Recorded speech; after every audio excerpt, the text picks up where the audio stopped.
ಪ್ರಕೃತಿಯ ಸೌಂದರ್ಯವನ್ನು ವರ್ಣಿಸಲು ಪದಗಳೇ ಸಾಕಾಗುವುದಿಲ್ಲ. ಹೌದು, ಪ್ರಕೃತಿಯು ರಮಣೀಯ ದೃಶ್ಯ ಕಾವ್ಯವನ್ನು ಬರೆದ ತಾಣವೊಂದು ದಕ್ಷಿಣ ಕನ್ನಡ ಜಿಲ್ಲೆಯ ಪುತ್ತೂರಿನಲ್ಲಿದೆ. ಉಪ್ಪಿನಂಗಡಿ ಸುಬ್ರಹ್ಮಣ್ಯ ಸಂಪರ್ಕಿಸುವ ರಸ್ತೆಯ ಕೊಯ್ಲಾ ಜಾನುವಾರು ಸಂವರ್ಧನಾ ಕೇಂದ್ರದ ಸುಂದರ ದೃಶ್ಯಗಳನ್ನು ಆಸ್ವಾದಿಸಲು ಇಲ್ಲಿಗೆ ನೂರಾರು ಸಂಖ್ಯೆಯ ಪ್ರಕೃತಿ ಪ್ರೇಮಿಗಳು ಭೇಟಿ ನೀಡುತ್ತಾರೆ. ಗಗನ ಚುಂಬಿಸುವ ಬೆಟ್ಟಗಳ ನಡುವೆ ಹಸಿರ ಹೊದಿಕೆಯಂತೆ ಕಂಗೊಳಿಸುವ ಈ ಪ್ರದೇಶ ಸಾವಿರಾರು ಸಂಖ್ಯೆಯ ಜಾನುವಾರುಗಳಿಗೆ ಮೇವನ್ನು ಉಣಿಸುತ್ತದೆ. ಹಿಂದಿನ ಕಂಪ್ಯೂಟರ್ನ ವಿಂಡೋಸ್ನಲ್ಲಿ ಕಾಣಸಿಗುತ್ತಿದ್ದ ಪ್ರಕೃತಿಯ ಚಿತ್ರದಂತೆಯೇ ಈ ಕೊಯಿಲಾ ಫಾರ್ಮ್ ಕಾಣುತ್ತದೆ. 704 ಎಕರೆ ಪ್ರದೇಶದಲ್ಲಿ ವ್ಯಾಪಿಸಿಕೊಂಡಿರುವ ಸರ್ಕಾರದ ಈ ಫಾರ್ಮ್ನಲ್ಲಿ ಜಾನುವಾರುಗಳ ತಳಿಗಳನ್ನು ಅಭಿವೃದ್ಧಿಪಡಿಸಲಾಗುತ್ತದೆ.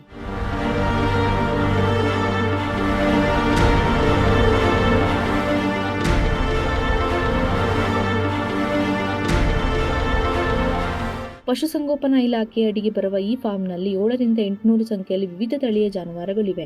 ಎಲ್ಲ ಜಾನುವಾರುಗಳನ್ನು ಬೆಳಗ್ಗಿನಲ್ಲಿ ಸಮಯದಲ್ಲಿ ಒಮ್ಮೆಗೆ ಮೇಯಲು ಬಿಡಲಾಗುತ್ತಿದ್ದು, ಮೇಯಲು ಬರುವ ಈ ಜಾನುವಾರುಗಳ ಗುಂಪುಗಳು ಬೆಟ್ಟದ ತುಂಬ ಹರಡಿ ಹಸಿರು ಬಣ್ಣದಲ್ಲಿದ್ದ ಪ್ರದೇಶ ಜಾನುವಾರುಗಳ ಕಪ್ಪು ಕಂದು ಬಣ್ಣಗಳಿಂದ ಆವರಿಸಿದಂತೆ ಕಾಣುತ್ತದೆ. ಕೊಯ್ಲಾ ಜಾನುವಾರು ಕೇಂದ್ರದ ಈ ಸೌಂದರ್ಯವನ್ನು ಸವಿಯುವ ನಿಟ್ಟಿನಲ್ಲಿ ಸಾರ್ವಜನಿಕರಿಗೆ ಈ ಫಾರ್ಮ್ ಒಳಗೆ ಪ್ರವೇಶಕ್ಕೆ ಅನುಮತಿಯನ್ನು ನೀಡಲಾಗುತ್ತಿತ್ತು. ಆದರೆ ಇತ್ತೀಚಿನ ಕೆಲವು ದಿನಗಳಲ್ಲಿ ಈ ಫಾರ್ಮ್ ಒಳಗೆ ಪ್ರಕೃತಿ ಸೌಂದರ್ಯವನ್ನು ನೋಡಲು ಬರುವ ಪ್ರವಾಸಿಗರ ಅತಿಯಾದ ಚೇಷ್ಟೆಗಳಿಂದ ಬೇಸತ್ತ ಜಾನುವಾರು ಸಂವರ್ಧನಾ ಕೇಂದ್ರದ ಅಧಿಕಾರಿಗಳು ಇದೀಗ ಈ ಫಾರ್ಮ್ ಒಳಗೆ ಸಾರ್ವಜನಿಕ ಪ್ರವೇಶವನ್ನು ನಿಷೇಧಿಸಿದ್ದಾರೆ. ಜಾನುವಾರುಗಳು ಮೇಯುವ ಈ ಫಾರ್ಮ್ ಮಳೆಗಾಲ ಸಂದರ್ಭದಲ್ಲಿ ಹಚ್ಚ ಹಸಿರಿನಿಂದ ಕಂಗೊಳಿಸುತ್ತಿದ್ದು ಪ್ರಕೃತಿ ಪ್ರಿಯನನ್ನು ತನ್ನತ್ತ ಆಕರ್ಷಿಸುತ್ತಿತ್ತು.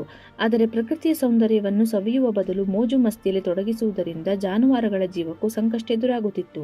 ಪ್ರವಾಸಿಗರು ತಂದು ಪ್ಲಾಸ್ಟಿಕ್ ಹಾಗೂ ಇತರ ವಸ್ತುಗಳನ್ನು ತಿಂದು ಜಾನುವಾರುಗಳು ಸಾವನ್ನಪ್ಪುವ ಘಟನೆಯೂ ನಡೆಯುತ್ತಿತ್ತು. ಈ ಸಂಬಂಧ ಫಾರ್ಮ್ನ ಸುತ್ತ 10 ಕಡೆಗಳಲ್ಲಿ ಬೋರ್ಡ್ ಅಳವಡಿಸಲಾಗಿದ್ದು, ಅಕ್ರಮವಾಗಿ ಫಾರ್ಮ್ ಒಳಗೆ ಪ್ರವೇಶಿಸುವುದು, ಫೋಟೋ ತೆಗೆಯುವುದು ಮಾಡಿದಲ್ಲಿ ಕಾನೂನು ಕ್ರಮದ ಎಚ್ಚರಿಕೆಯನ್ನು ನೀಡಿದ್ದಾರೆ. ಅಲ್ಲದೆ ಫಾರ್ಮ್ ರಸ್ತೆಯ ಪ್ರವೇಶ ದ್ವಾರದಲ್ಲಿ ಸಿಸಿ ಕ್ಯಾಮೆರಾವನ್ನು ಅಳವಡಿಸಲಾಗಿದ್ದು, ರಸ್ತೆಯ ಮೂಲಕ ಸಂಚರಿಸುವ ಪ್ರತಿಯೊಬ್ಬರ ದಾಖಲೆಗಳನ್ನು ಪರಿಶೀಲನೆ ನಡೆಸಲು ಪ್ರಾರಂಭಿಸಲಾಗಿದೆ.